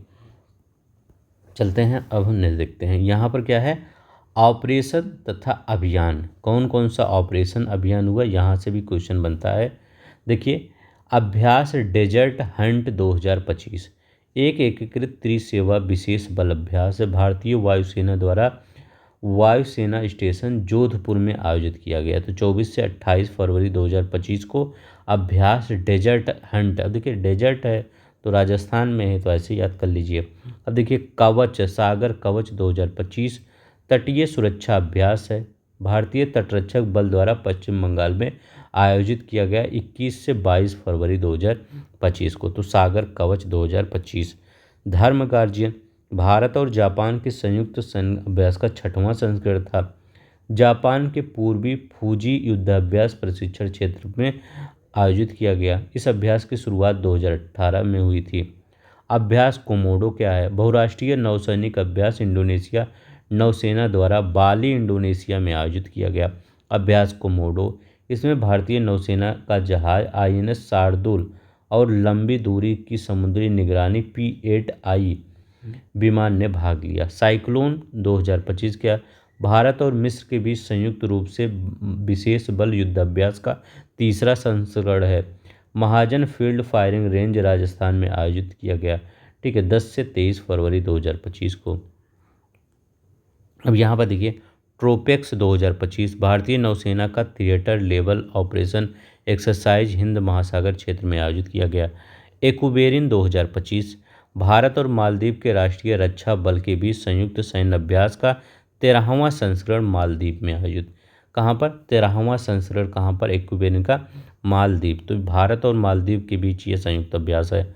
अब आयोग और समिति देख लीजिए। राष्ट्रीय खेल महासंघों को वित्तीय सहायता प्रदान करने और मानदंडों को में संशोधन करने हेतु समिति केंद्र सरकार द्वारा गठित की गई है। युवा कार्यक्रम और खेल मंत्रालय के संयुक्त सचिव कुणाल इस समिति के अध्यक्ष हैं।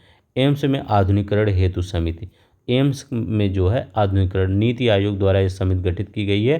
तो ये इंपॉर्टेंट है, पूछेगा कि एम्स में जो आधुनिकीकरण हेतु समिति गठित की गई किसके द्वारा? तो नीति आयोग के द्वारा।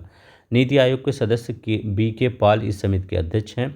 यह समिति एम्स की मौजूदा प्रक्रियाओं की गहन जांच करके बदलाव सुझाएगी।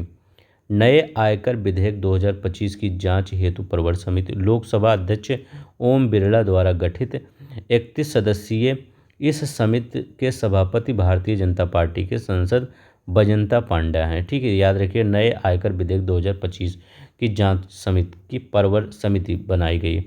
गुजरात में समान नागरिक संहिता, तो गुजरात में समान नागरिक संहिता यूसीसी का मसौदा तैयार करने हेतु पैनल बना है।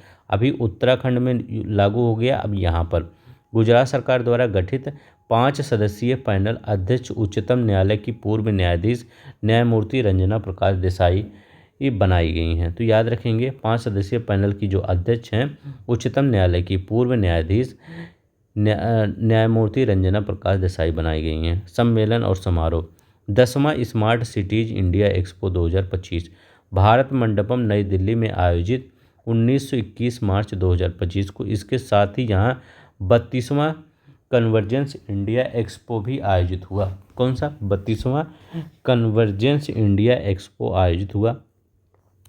ब्रिक्स युवा परिषद उद्यमिता कार्य समूह की बैठक 2025 युवा कार्यक्रम और खेल मंत्रालय भारत सरकार द्वारा नई दिल्ली में आयोजित 3 से 7 मार्च 2025 को। मुख्य विषय सतत विकास के लिए युवा उद्यमिता। Bharat calling conference 2025 IMC chamber of commerce and industry द्वारा मुंबई में आयोजित। यहाँ देखिए मुख्य विषय क्या? पाथ टू विकसित Bharat 2047 pioneering prosperity for all. राष्ट्रीय बागवानी मेला 2025 आईसीएआर भारतीय बागवानी अनुसंधान संस्थान परिसर बेंगलुरु कर्नाटक में आयोजित 27 फरवरी से 1 मार्च 2025। मुख्य विषय विकसित भारत के लिए बागवानी पोषण और सशक्तिकरण और आजीविका। प्रकृति 2025 कार्बन बाजार का पहला अंतर्राष्ट्रीय सम्मेलन नई दिल्ली में आयोजित हुआ। प्रकृति 2025 क्या था? कार्बन बाजार का पहला अंतर्राष्ट्रीय सम्मेलन नई दिल्ली में आयोजित हुआ 24 से 25 फरवरी 2025 को। 51वां खजुराहो नृत्य महोत्सव 2025 खजुराहो छतरपुर मध्य प्रदेश में आयोजित 20 से 26 फरवरी को। ठीक है। इस महोत्सव में शास्त्रीय नृत्य मैराथन रिले के लिए गिनीज वर्ल्ड रिकॉर्ड दर्ज किया गया। महिला शांति सैनिकों के लिए पहला सम्मेलन 2025 नई दिल्ली में आयोजित हुआ 24 से 25 फरवरी 2025 को। मुख्य विषय शांति अभियान के लिए महिलाएं और वैश्विक दक्षिण परिप्रेक्ष्य। 8वां invest Madhya Pradesh global investor summit 2025 Madhya Pradesh सरकार द्वारा भोपाल में आयोजित हुआ। प्रधानमंत्री नरेंद्र मोदी ने इस सम्मेलन का उद्घाटन किया। राष्ट्रीय स्टार्टअप महोत्सव 2025 CSIR भारतीय एकीकृत चिकित्सा संस्थान IIM जम्मू द्वारा कश्मीर में आयोजित। याद रखिए जम्मू कश्मीर में आयोजित किया गया है राष्ट्रीय स्टार्टअप महोत्सव। याद रखिए कौन सा? राष्ट्रीय स्टार्टअप महोत्सव। 12वां अंतर्राष्ट्रीय रोगी सुरक्षा सम्मेलन अपोलो हॉस्पिटल द्वारा भारत मंडपम नई दिल्ली में आयोजित 21 से 22 फरवरी 2025 को। मुख्य विषय रोगी सुरक्षा का एक नया युग। G20 विदेश मंत्रियों की बैठक 2025 जोहान्सबर्ग दक्षिण अफ्रीका में आयोजित हुआ है। विदेश मंत्री डॉक्टर एस जयशंकर ने इस बैठक में भारत का प्रतिनिधित्व किया। 9वां एशिया आर्थिक वार्ता 2025 पुणे महाराष्ट्र में आयोजित 20 से 22 फरवरी 2025 को। मुख्य विषय economic resilience and resurgence in an era of fragmentation. आदि महोत्सव 2025 नई दिल्ली में आयोजित 16 से 24 फरवरी 2025 को। राष्ट्रपति द्रौपदी मुर्मू ने इस महोत्सव का उद्घाटन किया। गल्फ फूड दुनिया की सबसे बड़ी खाद्य और पेय व्यापार प्रदर्शनियों में से एक का 30वां संस्करण Dubai world trade centre Dubai UAE में आयोजित किया गया 17 से 21 फरवरी 2025 को। मुख्य विषय था the next frontier in food. 24वां दिव्य कला मेला 2025 केंद्रीय सामाजिक न्याय और अधिकारिता मंत्रालय के तत्वावधान में दिव्यांगजन सशक्तिकरण विभाग राष्ट्रीय दिव्यांगजन वित्त और विकास निगम ने के सहयोग से जम्मू के गुलशन ग्राउंड में आयोजित हुआ। तीसरा काशी तमिल संगम 2025 शिक्षा मंत्रालय द्वारा विभिन्न मंत्रालयों और उत्तर प्रदेश सरकार के सहयोग से वाराणसी में आयोजित। 8वां हिंद महासागर सम्मेलन 2025 इंडिया फाउंडेशन द्वारा ओमान के विदेश मंत्रालय के सहयोग से मस्कट ओमान में आयोजित 16 से 17 फरवरी 2025 को। मुख्य विषय क्या था? समुद्री साझेदारी के एक नए क्षितिज की यात्रा विदेश मंत्री डॉक्टर एस जयशंकर ने इस सम्मेलन में भारत का प्रतिनिधित्व किया। दूसरा अखिल भारतीय राज्य जल मंत्रियों का सम्मेलन 2025 उदयपुर राजस्थान में आयोजित 18 से 19 फरवरी 2025 को। मुख्य विषय भारत@2047 जल सुरक्षित राष्ट्र। ET now global business summit 2025 नई दिल्ली में आयोजित 15 से 16 फरवरी 2025 को। प्रधानमंत्री नरेंद्र मोदी ने इसे संबोधित किया। दूसरा AIIMS oncology conclave 2025 Jhajjar Haryana में एम्स परिसर में राष्ट्रीय कैंसर संस्थान एनसीआई में आयोजित ब्रेस्ट कैंसर में प्रैक्टिस और अनुसंधान के अवसरों पर चर्चा मुख्य विषय था। भारत ऊर्जा सप्ताह 2025 हुआ। पेट्रोलियम और प्राकृतिक गैस मंत्रालय द्वारा यशोभूमि द्वारका नई दिल्ली में आयोजित किया गया भारत ऊर्जा सप्ताह 2025। चौथा नो मनी फॉर टेरर सम्मेलन 2025 म्यूनिख जर्मनी में आयोजित किया गया। केंद्रीय गृह राज्य मंत्री नित्यानंद राय ने इस सम्मेलन में भारतीय प्रतिनिधिमंडल का नेतृत्व किया। 10वां अंतर्राष्ट्रीय महिला सम्मेलन 2025 आर्ट ऑफ लिविंग द्वारा बंगलुरु कर्नाटक में आयोजित 14 फरवरी 2025 मुक्त विषय जस्ट बी था। 10वां अंतर्राष्ट्रीय महिला सम्मेलन ये इम्पोर्टेंट है, याद रख लेंगे। 10वां अंतर्राष्ट्रीय महिला सम्मेलन 2025 का विषय था जस्ट बी। देखते हैं यहाँ क्या करा। कहना राष्ट्रपति द्रौपदी मुर्मू ने इस सम्मेलन के उद्घाटन सत्र को संबोधित किया। वर्ल्ड गवर्नमेंटल समिट 2025 दुबई संयुक्त अरब अमीरात में आयोजित यूएई में आयोजित हुआ। मुख्य विषय भविष्य की सरकारों को आकार देना। इसमें केंद्रीय मंत्री भूपेंद्र यादव ने भारत का प्रतिनिधित्व किया। IIAS DARPG India conference 2025 Bharat सरकार का प्रशासनिक सुधार और लोक शिकायत विभाग अंतर्राष्ट्रीय प्रशासनिक विज्ञान संस्थान IIAS ब्रुसेल्स के सहयोग से भारत मंडपम नई दिल्ली में आयोजित। इस सम्मेलन की मेजबानी करने वाला पहला दक्षिण एशियाई देश बना। मुख्य विषय अगली पीढ़ी के प्रशासनिक सुधार और नागरिकों को सशक्त बनाना और अंतिम बिंदु तक पहुंचाना। AI एक्शन शिखर सम्मेलन पेरिस में आयोजित हुआ। भारत के प्रधानमंत्री नरेंद्र मोदी और फ्रांस के राष्ट्रपति इमैनुअल मैक्रों ने इस शिखर सम्मेलन की सह अध्यक्षता किया। इम्पोर्टेंट है, AI एक्शन शिखर सम्मेलन कहाँ हुआ? पेरिस में हुआ। इसका अगला सम्मेलन भारत में प्रस्तावित है। 14वां एशियाई मत्स्य पालन जलीय कृषि फोरम 2025 नई दिल्ली में आयोजित हुआ। मुख्य विषय था greeting the blue growth in Asia Pacific.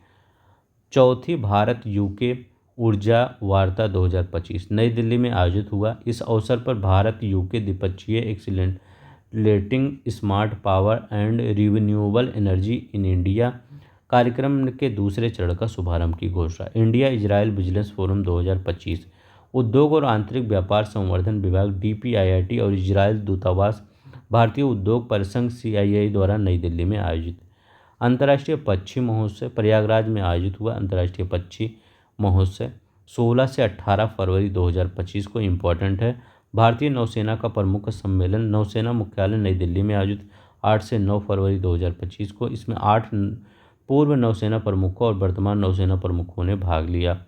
प्रथम बिम्स्टेक युवा शिखर सम्मेलन 2025 गांधीनगर गुजरात में आयोजित 7 से 11 फरवरी 2025 को। मुख्य विषय बिम्स्टेक के भीतर आदान प्रदान के लिए युवा एक सेतु के रूप में। ठीक है, तो बिम्स्टेक के भीतर आदान प्रदान के लिए युवा एक सेतु के रूप में ये है। नहीं देखते यहाँ देखते हैं भारतीय कला इतिहास कांग्रेस का 32वां सत्र 2025 नोएडा में आयोजित हुआ। तो ये याद रख लेंगे, इसका विषय कला और संस्कृत भारतीय महाकाव्यों का प्रतिबिंब। तो ये भारतीय कला इतिहास कांग्रेस का 32वां सत्र नोएडा में आयोजित हुआ।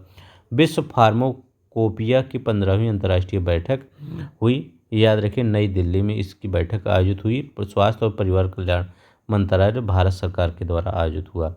भारत रंग महोत्सव भारत और अंतर्राष्ट्रीय रंगमंच महोत्सव के रजत जयंती के अवसर पर राष्ट्रीय नाट्य विद्यालय द्वारा भारत श्रीलंका और नेपाल के 13 शहरों में आयोजित किया गया। मुख्य विषय क्या था? One expression supreme creation. नई दिल्ली विश्व पुस्तक मेला 2025 राष्ट्रीय पुस्तक न्यास NBT द्वारा भारत मंडपम नई दिल्ली में आयोजित किया गया। मुख्य विषय क्या था? हम भारत के लोग। फोकस देश रूस था। नई दिल्ली में विश्व पुस्तक मेला 2025 का फोकस देश रूस था। भारत और स्पेन रक्षा मंत्रालयों के बीच संयुक्त कार्य समूह की बैठक नई दिल्ली में आयोजित। गुणवत्ता और आश्वासन सम्मेलन 2025 भारतीय नौसेना द्वारा मानेकशा कन्वेंशन सेंटर नई दिल्ली में आयोजित हुआ। मुख्य विषय था सहयोगात्मक गुणवत्ता आश्वासन और उद्योग जगत और रक्षा क्षेत्र के बीच अंतर को पाटना। जनजाति सांस्कृतिक समागम 2025 महाकुंभ नगर प्रयागराज उत्तर प्रदेश में आयोजित हुआ। इसमें देश भर के 15,000 से अधिक आदिवासियों ने भाग लिया। तीसरा भारत जापान इस्पात वार्ता 2025 जापान ने अर्थव्यवस्था व्यापार और उद्योग मंत्रालय और इस्पात मंत्रालय भारत सरकार द्वारा नई दिल्ली में आयोजित हुआ। अंतर्राष्ट्रीय सरस्वती महोत्सव 2025 हरियाणा सरकार द्वारा आदि बद्री यमुनानगर में आयोजित। जनवरी 29 जनवरी से 2 फरवरी 2025 के मध्य। भारत पर्व 2025 नई दिल्ली में स्थित लाल किले में आयोजित 26 से 31 जनवरी 2025 के मध्य। मुख्य विषय देखो अपना देश।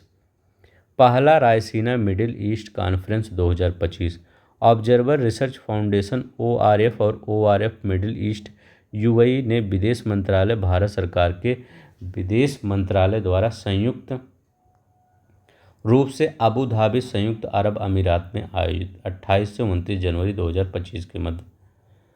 भारत के विदेश मंत्री डॉक्टर एस जयशंकर इस में मुख्य अतिथि के रूप में भाग लिए। World forum of accountants 2025 institute of chartered accountants of India द्वारा नई दिल्ली में आयोजित किया गया। मुख्य विषय था accountability meets innovation for a sustainable planet. सुशासन पर राष्ट्रीय सम्मेलन गांधीनगर गुजरात में आयोजित हुआ। 30 से 31 जनवरी 2025 पर इम्पोर्टेंट है, याद रख लेंगे। सुशासन पर राष्ट्रीय सम्मेलन गुजरात में। भारत ओमान संयुक्त आयोग की बैठक 2025 में ओमान में आयोजित किया गया। केंद्रीय वाणिज्य और उद्योग मंत्री पीयूष गोयल इस बैठक में भाग लिए। 50वां अखिल भारतीय पीठासीन अधिकारी सम्मेलन 2025 पटना बिहार में आयोजित हुआ।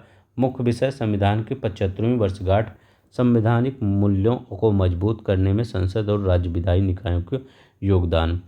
फ्लेमिंगो महोत्सव 2025 आंध्र प्रदेश में आयोजित किया गया 18 से 20 जनवरी 2025 के मध्य। तीसरा राष्ट्रीय खनन मंत्रियों का सम्मेलन 2025 खान मंत्रालय भारत सरकार द्वारा उड़ीसा सरकार के सहयोग से कोलाड उड़ीसा में आयोजित हुआ है। राष्ट्रीय जनजातीय स्वास्थ्य मेला 2025 जनजातीय कार्य मंत्रालय द्वारा स्वास्थ्य और परिवार कल्याण मंत्रालय के सहयोग से भारत मंडपम नई दिल्ली में आयोजित किया गया। पशुधन सम्मेलन 2025 शिलांग मेघालय में आयोजित किया गया। मुख्य विषय पूर्वोत्तर भारत में पशुधन क्षेत्र के समग्र विकास के लिए संवाद। पशुधन सम्मेलन शिलांग मेघालय में आयोजित हुआ। ठीक है। सागर माथा संवाद काठमांडू नेपाल में आयोजित हुआ। विश्व आर्थिक मंच की 55वीं बैठक 55 बैठक दावोस क्लोस्टर स्विट्जरलैंड में आयोजित किया गया।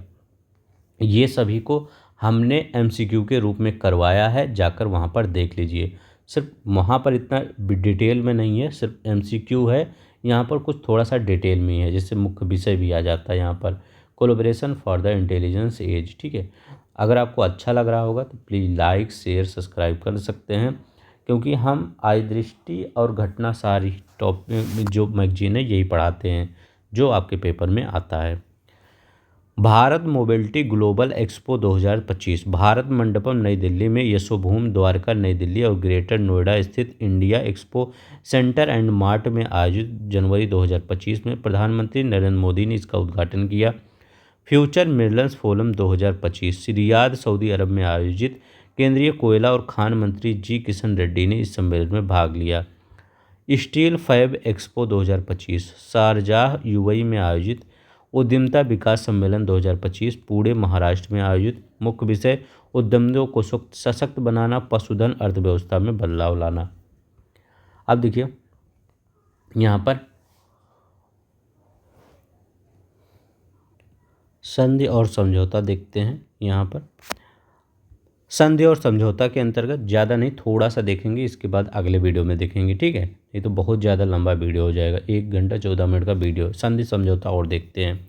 आयुष मंत्रालय सामाजिक न्याय और अधिकारिता विभाग के मध्य ये समझौता हुआ है। ये याद रख लेंगे। किसके किसके मध्य?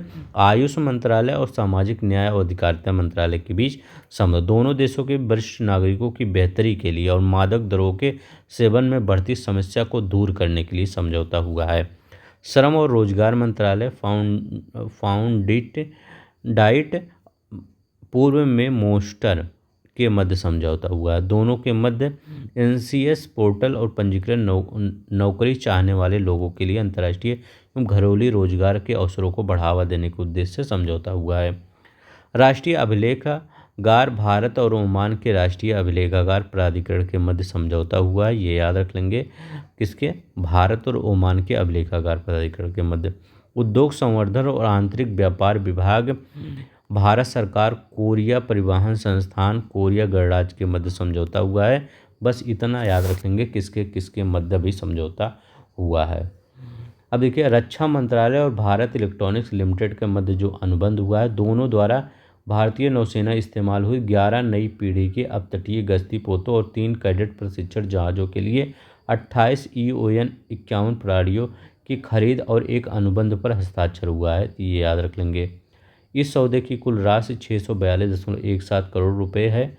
EON 51 एक electro optical fire control system है जो electro optical thermal imager device का उपयोग करके लक्ष्यों की खोज, पहचान और वर्गीकरण करता है। Pinaka multiple launch rocket system के लिए अनुबंध। रक्षा मंत्रालय द्वारा पिनाका MLRS के लिए इकोनॉमिक एक्सप्लोसिव लिमिटेड तथा म्यूनिशंस इंडिया लिमिटेड के साथ एरिया डेनियल म्यूनिशन टाइप 1 और high explosive pre fragmented MK1 rocket की खरीद, इस पर समझौता हुआ है। याद रख लेंगे बस। इस सौदे की लगभग 10,147 करोड़ रुपए। IICA और CMAI के मध्य समझौता हुआ। Indian institute of corporate affairs और carbon market association of India के मध्य ये डीकार्बोनाइजेशन की क्षमता बढ़ाने के लिए नई दिल्ली में एक समझौते पर हस्ताक्षर हुआ है। डाटा इनोवेशन लैब के तहत समझौता हुआ है। ये याद रख लेंगे। ठीक है, कौन सा मंत्रालय है? सांख्यिकी और कार्यान्वयन मंत्रालय। अपर करड़ाली जल विद्युत परियोजना के लिए समझौता हुआ। भारतीय नवीकरण ऊर्जा विकास एजेंसी लिमिटेड ने नेपाल में स्थित 900 मेगावाट की जल विद्युत परियोजना के विकास के लिए SJVN लिमिटेड और GMR एनर्जी लिमिटेड और नेपाल बिजली प्राधिकरण के मध्य संयुक्त समझौते को अंतिम रूप दिया गया है।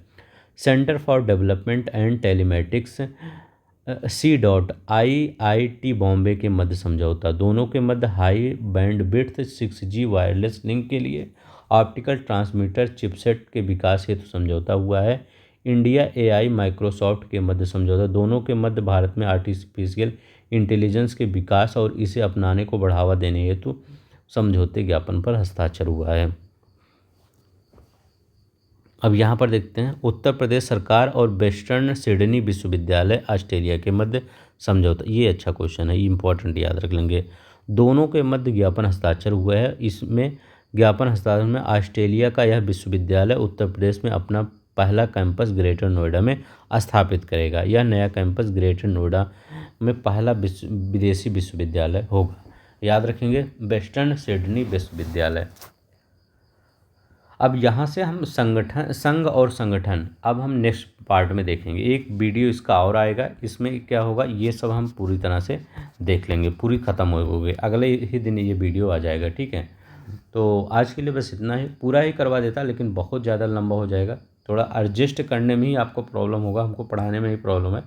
थोड़ा याद कर लीजिए, इसका क्विज कर लीजिए। क्विज चलता है संतोषी IAS 2.0, इस पर क्विज चलता है। आप यहाँ पर क्विज कर सकते हैं। इसका जो अभी हमने यहाँ पर पढ़ाया ना, सबका क्विज चलता है। इन क्विज को आप सॉल्व कर सकते हैं, आपको पता चलेगा। जो अभी हम पढ़ा रहे हैं ना, ये सब का क्विज है।